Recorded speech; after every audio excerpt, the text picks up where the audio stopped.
Hello, my name is Luke Colosi and I'm a graduate student at the Scripps Institute of Oceanography at UCSD. I work in the Air-Sea Interaction Lab with Luc Linane, Nick Pizzo, and Laurent Garard. Today I will be talking about observations of surface gravity wave spectra from a moving platform. The discussion presented here is associated with a paper that we will be submitting to the Journal of Atmospheric and Oceanic Technology later this year. This project was funded by ONR and NASA. To motivate this talk, the background image shows a wave glider, a type of autonomous platform, collecting wave statistics as it moves through the wave field. Interactions between the atmosphere and ocean, such as the exchange of momentum, mass, heat, and energy, play an important role in the Earth's climate system. An important physical process that mediates these interactions are surface waves, due to the fact that surface waves largely dominate the air-sea interface, as shown in the video. In climate models, air-sea fluxes occurring at scales unresolved by the model must be parameterized.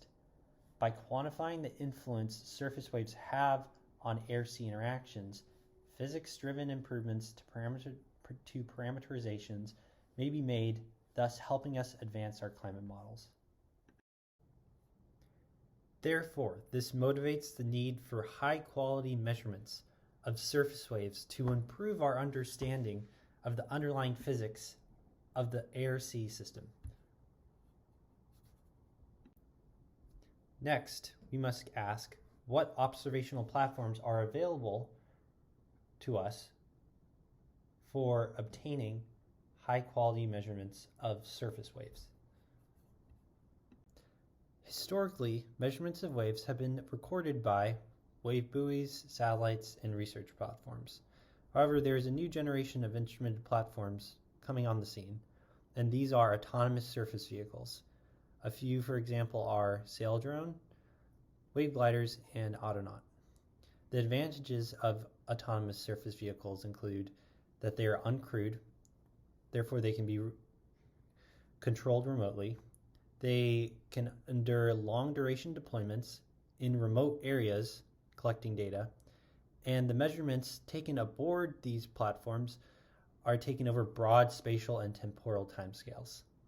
Therefore, autonomous vehicles are well suited for this study of surface waves. Autonomous platforms are able to measure wave statistics from the vehicle's motion, as shown by Linane and Melville 2014, Thompson et al. 2018, and Garard et al. 2021. However, the nature of which the wave gliders observe wave statistics begs the following question. How can we interpret measurements from a moving platform, and what are the associated challenges? To understand the impact that the mobile nature of the autonomous platform has on derived wave statistics, we shall consider the following thought experiment. Suppose we have a monochromatic wave propagating in the positive x direction, as shown in the top panel here. The black curve is the sea surface elevation, and the wave is propagating to the right. We have two observers in this wave field, one in a fixed reference frame and another in a moving reference frame, moving in the direction of wave propagation at a speed c. In the bottom panel, we will show the sea surface elevation recorded by these two observers. When I play the video, it is clear to see that the observed frequency in the fixed reference frame is much higher than the frequency observed in the moving reference frame. This is because there are less wave crests passing the moving observer when the platform is moving in the direction of wave propagation, or it takes more time for one period to pass. Therefore, the observed wave frequency differs between these two reference frames due to the relative motion of the platform with respect to the waves. Therefore, from the thought experiment, we can anticipate that the platform's motion relative to the incoming waves causes the observed frequency to be Doppler shifted. This is shown in the equation below.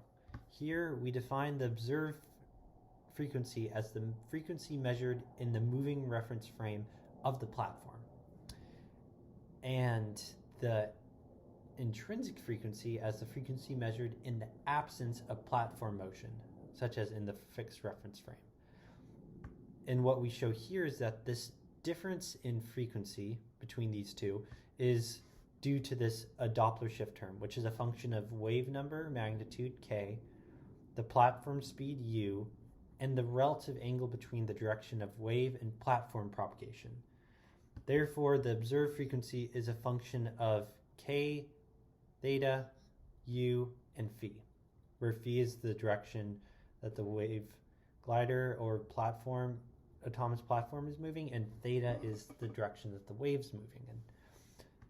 So observations of wave spectra, which are a function of the observed frequency, are influenced by Doppler effects. And we want to have our observed wave spectra in a reference frame which is free of these Doppler shift effects.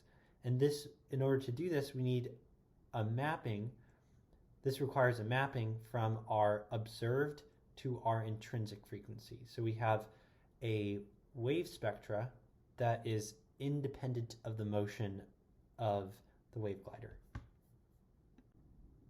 Now, we will develop a general approach to account for Doppler effects in the directional wave spectrum, which presents as modulations in the power spectral density. And this builds upon the work of Longa-Higgins 1986 and Collins et al. 2017. Next, we will validate this method using a unique data set collected from a fleet of wave gliders off the coast of Southern California in 2020. To begin, we will first discuss the experimental setup. The experiment took place off the coast of Southern California near Del Mar during the time of September 9th through the 11th, 2020. We had two SV3 wave gliders moving in square trajectories in the wave field, as shown in the figure to the left.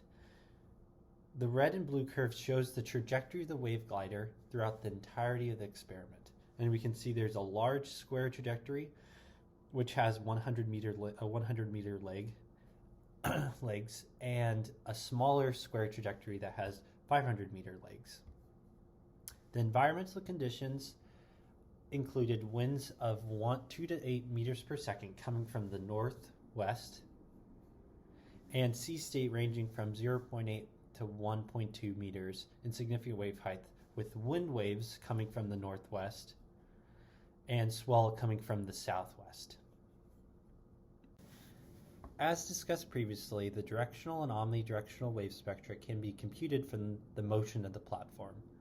The input data to these wave statistics includes the heave, or the vertical displacement of the platform, and the east, west, and north-south velocity components.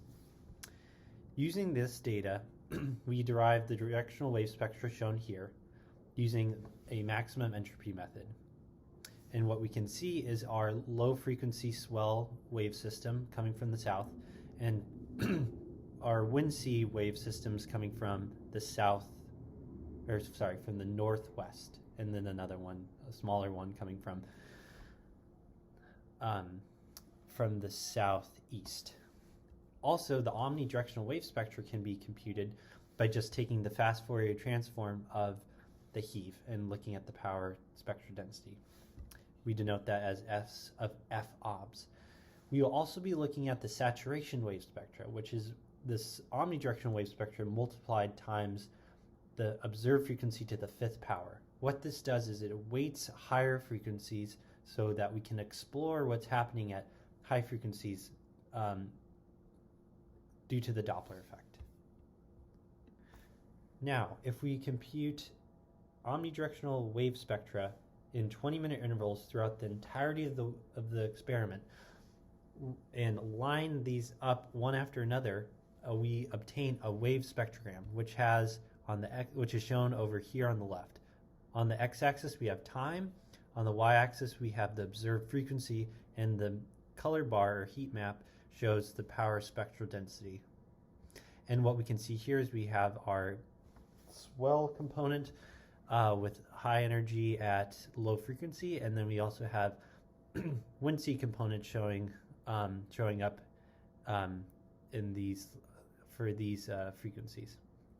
And what we want to focus here on is this banding that we see at high frequency, and also seeping into these lower frequencies down here. And what we will show is that this banding or modulation in the power spectral density comes from as a result of Doppler effects, or the relative motion of the platform.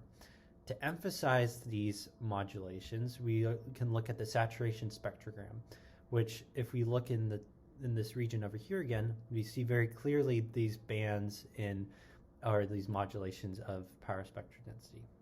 And so the takeaway here is that modulations in the spectra are visible, and they're particularly visible at high frequency. For the rest of the presentation, we will just be focusing in on this region, or this time period in the experiment, which corresponds to the small square trajectory of the as shown in the previous plot. Also, this data is just collected from the Stokes wave glider. In order to isolate the Doppler effects due to the relative motion of the platform, we compute the saturation spectra for each leg within the small box trajectory, which is plotted down here to the left. So what we show here is that in the top panel is the mean propagation direction of the platform per leg. And what we see clearly is when the wave glider is moving against the wave or to the northwest, the power spectral density, or the saturation spectra, gets shifted towards higher values due to the fact that we're shifting, our observed frequency gets shifted to higher frequencies. And then when we're moving with the waves, if the wave glider is moving in the southeast direction, the saturation spectra gets shifted towards lower frequencies, as shown here, due to the fact that the observed frequency gets shifted towards lower frequencies. To illustrate the modulations in the saturation spectrogram more clearly, let's consider one small square trajectory observed within the time range here from 02 to approximately 03 UTC time in the saturation spectrogram. On the left, we have plotted the average saturation spectrum for the legs where the wave glider is moving against the waves, i.e. to the northwest. Now we plot the average saturation spectrum for the legs where the wave glider is moving against the waves.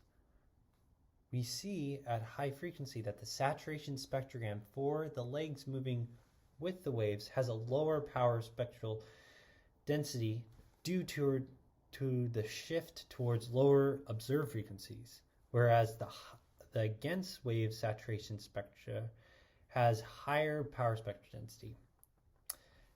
This correlation between the modulations in the saturation spectrogram and the direction of propagation of the wave glider shows that the platform's motion is impacting the observed wave spectra. Now we will present the methods to account for the Doppler shifts or the modulations in wave spectra. Historically, scientists have used a 1D method approach, which is outlined in Collins et al. 2017's paper. In this method, they take the observed 1D omnidirectional wave spectra and map the observed frequency to the intrinsic frequency, and then map that 1D spectrum into intrinsic frequency space and multiply it times a Jacobian factor to conserve variance. In the 1D method, a mean wave direction is used in the mapping from observed to intrinsic frequency, as shown here. The use of the mean wave direction in the mapping leads to an over-modification of the saturation spectrogram. This is because some energy associated with waves propagating in other directions than the mean wave direction gets projected into this mean wave direction. To avoid this over-modification, we propose a 2D method approach, which takes the observed 2D spectrum, the directional wave spectrum, maps the observed to the intrinsic frequency, and then maps the 2D spectrum into intrinsic frequency space, and then after that we compute the 1D spectrum from the 2D spectrum. In our approach, we are able to relax the mean wave direction assumption and let theta vary for all possible directions that the waves could come from. And in doing this, we again avoid the over-modification due to the mapping. Therefore, we stress that we need to use the full 2D spectrum to properly account for this Doppler shift in the wave spectra. Now we will show a comparison between the 1D and 2D methods for accounting for Doppler shifts. To begin, we look at the observed saturation spectrogram for just a small box trajectory. And what we can see again is the clear modulations at high frequency and also seeping down into lower frequencies down here. Next, we show the result from the 1D method, which shows the saturation spectrogram in terms of intrinsic frequency on the y-axis. And what we can see here is that we still have clear modulations in the wave spectra. However, they're kind of out of sync with the modulations seen in the observed waves saturation spectrogram, which is consistent with the fact that it's overcompensating. Lastly, we show the 2D method's approach results, which compared to the 1D method has no modulations at high frequency and at these lower frequency band. To further illustrate the effectiveness of the 2D method, I plotted a contour line in the saturation spectrogram for all three cases. And what we can see is the modulation in the observed frequency very clearly. Then modulation that still exists in the 1D method, but out of phase with the observed modulations, and a nearly flat line for the 2D method, showing that all these modulations are removed. In conclusion, we have shown that an autonomous platform's motion impacts the spectral measurements of waves. This impact comes in the form of a Doppler effect and causes modulations in the wave spectra. These modulations depend upon the wave frequency, the platform speed, and the angle between the direction of wave and platform propagation. We have also lastly shown that the intrinsic frequency frame provides a coherent way to compare wave measurements from a moving platform, while also providing accurate measurements of directional waves down to short scales. Thank you for listening to my talk. Please contact me if you have any questions.